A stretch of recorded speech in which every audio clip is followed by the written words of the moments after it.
अक्षर पुरुषोत्तम सर्वेभ्यः परमां शान्तिम्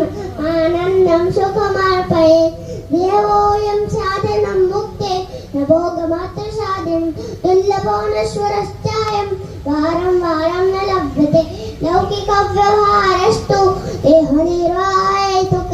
देव स परमं लक्ष्यम् अस्य मनुष्यजन्मनः नाशाय सर्वदोषाणां ब्रह्मस्थितेराप्ते कर्तुं भगतो भक्तिम् अस्य देहस्य लम्बनं सर्वमिदं हि सत्सङ्गः लभ्यते निश्चितं धने अतस्य देव सत्सङ्गः करणीयो मोक्षुभिः सत्सङ्गः स्थापितः तस्मात् दिव्योऽयं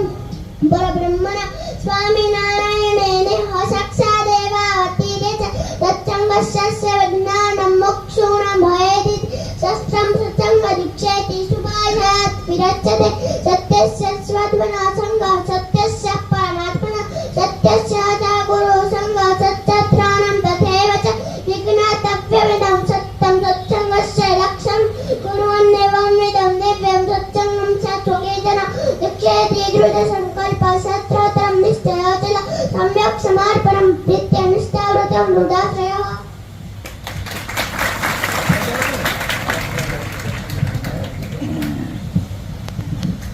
અઢી 3 વર્ષની ઉંમર છે ભક્તો, હજી વાંચતા નથી આવડતું. સંસ્કૃતના શ્લોક પાકા કરીને કંઠસ્થ